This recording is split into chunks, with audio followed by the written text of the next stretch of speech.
Please don't forget to subscribe to our channel for more English story. I used to think that focusing on myself was selfish.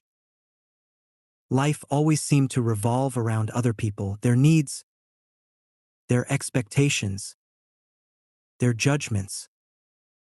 Somewhere along the way, I lost track of who I was and what I wanted. But everything changed one particular evening. The wake-up call. It was late, and I was sitting in my small apartment after yet another exhausting day. My phone buzzed with messages from coworkers asking for favors and friends venting about their problems. I answered them all, as usual, putting their needs ahead of my own. When I finally crawled into bed, a thought crept into my mind. When was the last time you asked yourself what you needed? The silence that followed was deafening. I couldn't remember the last time I prioritized myself. My days were filled with responsibilities, but none of them were for me. That night, I made a decision. Tomorrow, I will start focusing on myself. Step 1. Saying no. The first challenge came the next morning. A friend asked me to help her move furniture again. Normally, I would have dropped everything to help, but instead, I took a deep breath and said, "I can't today. I have something planned." Her silence on the other end of the line made me uneasy, but I didn't back down. For once, I wasn't going to let guilt dictate my actions. After the call, I sat down with a cup of coffee and opened a journal. It was time to ask myself some important questions. What makes me happy? What do I want to achieve? What do I need to let go of? Answering these questions wasn't easy, but it felt empowering. Step 2. Rediscovering me. Over the next few weeks, I carved out time to do things I loved but had neglected for years. I started running in the mornings, painting in the afternoons, and reading books that had been collecting dust on my shelves. At first, I felt selfish. But as days turned into weeks, something shifted. I realized that by taking care of myself, I wasn't just benefiting me, I was becoming a better, more present version of myself for others too. The pushback. Not everyone understood my newfound self-focus. Some people accused me of being distant or unhelpful. But I learned to stand my ground. I explained, "I'm trying to focus on myself so I can be my best self for others too." To my surprise, some friends respected my honesty and even admitted they wished they could do the same. The breakthrough. One evening, while journaling, I noticed how much lighter I felt. The weight of other people's expectations was no longer crushing me. Focusing on myself didn't mean I stopped caring about others. It meant I started caring for myself as well. I learned that you can't pour from an empty cup.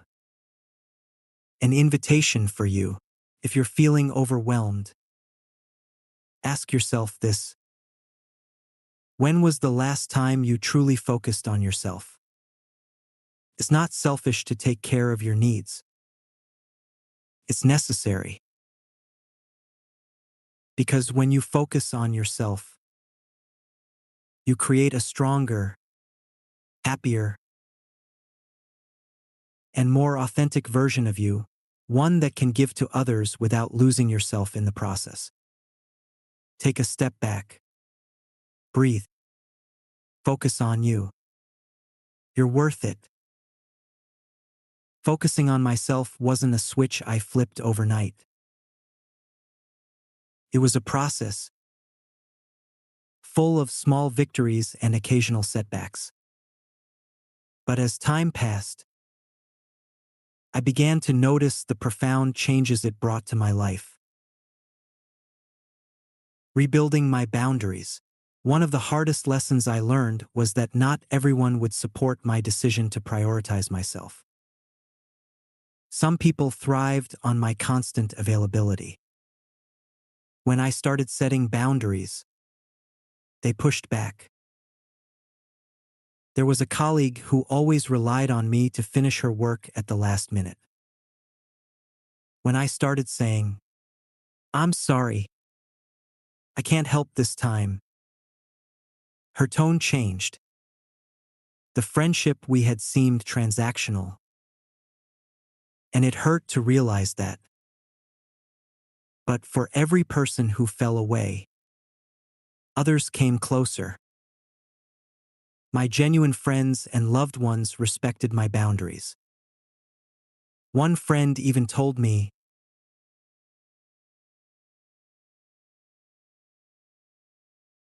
"I admire how you're standing up for yourself. It's inspiring." This taught me a powerful truth. The right people will respect your self-focus, while the wrong ones will resist it. Discovering my passion.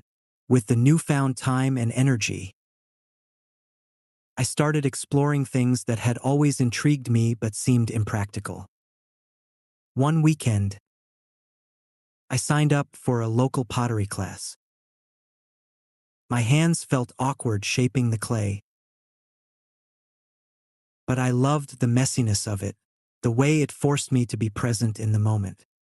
Over time, I became better, and soon I was creating pieces that felt like extensions of my emotions. It wasn't about being perfect. It was about reconnecting with the joy of creating. Pottery became my therapy, a way to process my feelings and reconnect with the parts of myself I had buried under years of obligations. Redefining success. As I grew more comfortable with self-focus, I started questioning what success really meant to me. For years, I had believed that success was about pleasing others, being the best friend, employee, or family member. But that version of success left me drained. Now, I see success differently. It's about living a life aligned with my values. It's about saying yes to things that bring me joy and no to things that don't. It's about showing up as my authentic self. Sharing the lesson. One day, a friend came to me, overwhelmed with her own responsibilities. She admitted, "I feel like I'm losing myself." For the first time, I was able to give advice from a place of experience. I told her, "Start small. Take 1 hour a day just for you. You'll be surprised how quickly that time will remind you of who you are."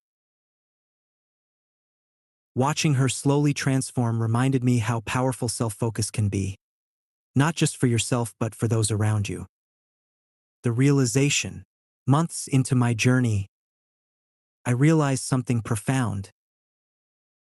Self-focus isn't about ignoring the world or being selfish. It's about creating balance. It's about ensuring that your needs aren't left at the bottom of the priority list. When you prioritize yourself, you show up in the world as a stronger, happier, and more complete person. And that version of you is the greatest gift you can give to yourself and to the people who truly care about you. Moral of the story: prioritizing yourself is not selfish, it's essential. Taking care of your own well-being allows you to show up more authentically and effectively in all areas of life. By setting boundaries and rediscovering your passions, you can find balance and joy and create a life that aligns with your values.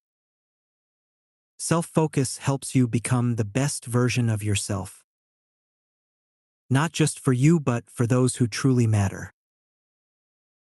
The lesson: you can't pour from an empty cup. Prioritize yourself to give your best to the world. I'm so glad you spent this time with me. If you liked the story, please give it a thumbs up and subscribe for more. Take care, and see you next time.